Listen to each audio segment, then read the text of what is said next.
Hello, guys. Welcome to Her Take with Dr. Mary. Today, we're going to be talking about one of the most trending topics right now. So, to create an agenda in this time, this is something that has been so discussed. Everybody's talking about it. Every woman is saying it as some form of empowerment speech, right?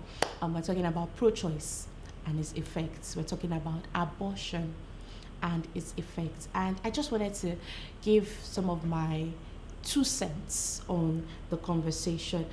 We usually have about three main, or let's say a couple of themes around this topic, and one of them is her choice, right? The woman's right to choose. Now, why do we make it seem like pregnancy happens by chance, right? I just want to give a little bit of statistics here. I'm sure every woman is supposed to know this, but do you know that the fertile window of a woman is just about, give or take, 6-7 days, and what is mostly a 28-day cycle for most women, an average of 28 days. You typically ovulate in just one day in the month, and the sperm, permits me to use the word, lives in the woman's body for about 5 days. So that gives 6 or 7 days, a 6 or 7 day cycle. Now, if you look at this, does it make sense that we have, according to the World Health Organization, 73 million abortions annually? 73 million abortions annually. And looking back at the fact that pregnancies are quite rare, they don't just happen by chance, does it make sense that we have this number of abortions in a year? Now, let me also look at another statistic. Reasons for why people seek abortion. The most common reason cited for abortions is that pregnancy would interfere with education, with work, or the ability to care for the dependents. Again, does this justify 190,000 killings in a day? Like, let's just be sensible here. We want to advocate pro-choice, right? Why does this pro-choice not start from when you decide to have sex or engage in the acts that could lead to a child? Why does pro-choice not start there? Let's start with that conversation. Why does pro-choice not start where a woman decides on who she wants to have engage in the act with, who could potentially be the father of a child that could potentially come out of the sex that she's engaging in? Why don't pro-choice start from there? Why don't we use the right to choose in terms of picking out good men that would be providers for these children that could be produced in this act? We could use our choice, our right to choose them. Why doesn't pro-choice start from the fact that, okay, I know I'm not financially ready, so I'm going to be careful when I engage in this act? These are some of the opportunities where we could use our choices. Like we are so, we're proclaiming that we need to have the right to choose. It's our body, our choice. Is your body your choice? Why not maintain the sanctity of it? Now, speaking as a Christian, I'm sure that you know that God's way of doing this would actually protect you. God desires that before you engage in the activity that could lead to a child, you are in a loving marriage where two of you are committed to each other, and you know that whenever a child comes into this union, you are ready for it. I think before we start clamoring for the right to have abortion or not, we can have these thoughts right before we engage in the acts that could lead to sex. I just want us to take a step back with this conversation, because it really does not make sense. 73 million abortions in a year? Now, me, I'm at a point in my life where I am scared. I am married though, but I am scared to get pregnant. Why? Because my last 2 experiences were not just it at all. In as much as pregnancy is a privilege, the right to raise the next generation, I see that as a gift, and I do not take it for granted at all. It is also a huge sacrifice. A sacrifice to my body, a sacrifice to my life in general.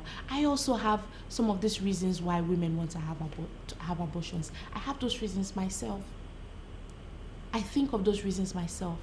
But I'm not gonna be lying to myself and making it seem like, oh, it's not a selfish thing that I'm choosing to do here. Because in the chance that I do get pregnant now, it's definitely going to be a war between my emotions, my selfish desires, and the life of this precious child that had no fault in the matter. I was the one who chose to engage in the act. I used my rights to choose, to sleep with my husband in a 6 to 7 window, a time I knew that I had the chance to get pregnant and chose not to do that with protection. So why deny the rights to this child to live? Why think of only myself when the deed has been done? Now let's look at the second reason that people like to, point out when this conversation is had. The rape issue. These people make up just 0.3% of the reasons why people abort. Put that in your mind. But let's look at it. Let's break it down a little. A lot of people go through a lot of unplanned difficulties in life. A lot of people go through so many things that they did not expect. You could be a teenager one day and, you hear that your father, who is the sole provider of everything that you need, that has given you everything that you need in life, has an accident and he dies. Maybe you're just 15 years old. Where do you start from? And you're the first child. You probably have about 3 or 4 siblings behind you. How do you go on? What do you do? Do you just decide to give up on life? Do you just decide to take your life and say, no, I can't go on? A lot of people brave through incidences like this and tough it out and move past it and come out victorious at the end. Or you maybe start a job that you've prayed for your whole life. You start the job and you find out that your boss is a demon from hell. Do you just quit and say, no, this is not what I prayed for, I'll go? No, you brave through it. You get through it. You go to work every day, deal with that boss that you claim is a demon until you come out of it victorious, or maybe you find something else. So why can't we look at this topic with that same lens? I say this with all sensitivity. I understand the trauma that a pregnant rape victim has just gone through. But it is not the child's fault. So why is our next step of action to just up and remove that child? You don't know what that child is going to be in the future. You don't know the destiny that has been planned for that embryo that has been formed, that will continue to grow. It's a living thing. No matter how we try to sugarcoat this, it is murder. It is a living thing. And I'm not just going to talk about this as if, there are not other things to look out for. Definitely, I would definitely recommend if a pregnant rape victim has to go through therapy, they have to have a community. If they do decide to keep this child or not give it up for adoption, they have to have a community that would help them raise that child. So I would definitely advocate for things like that for those victims. But let's just stop acting like the only way out is abortion. Speaking here, I am no saint myself.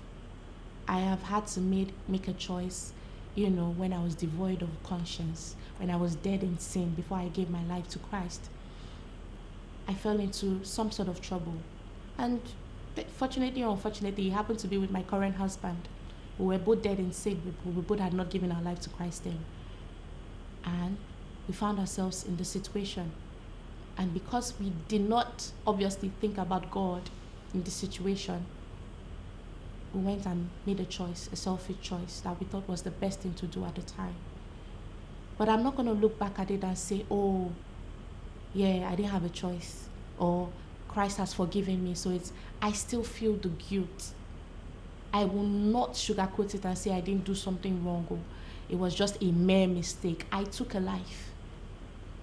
Now, if you've ever been in this situation and you've given your life to Christ, you know that the grace of God speaks on your behalf and God covers you.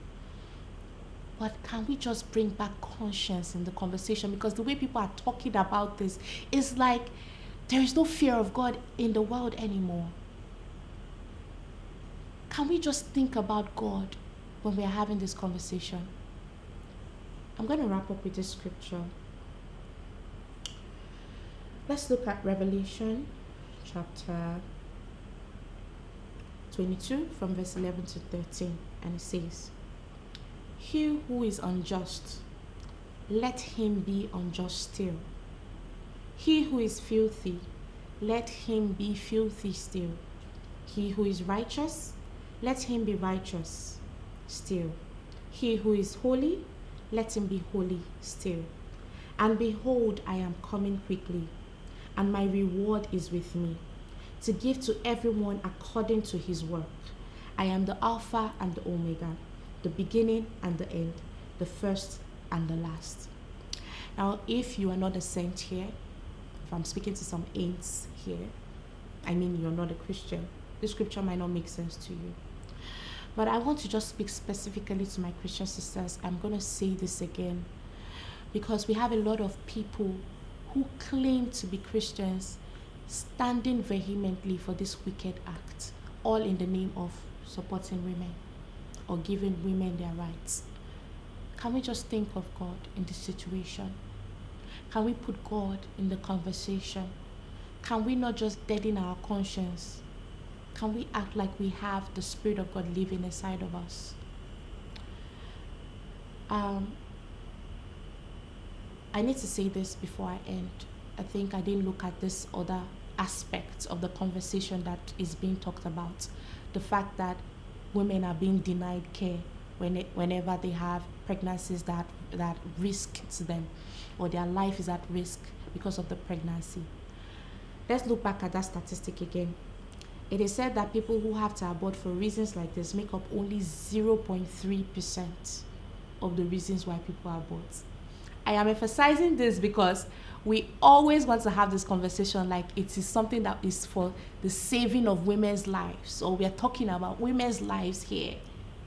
But the main reason is for selfish reasons. We all want to abort, or whoever wants to abort is doing most of the time for selfish reasons. But let's look at that, conversation again. This thing has been debunked so many times. I do not know of anywhere in the world where it is legal to deny a woman who is at risk because of her pregnancy. She's denied care for that reason. So, again, let's really look at the intention behind having this conversation. Let's really look at the intention behind our argument and why we vehemently want this for women. Thank you so much for listening.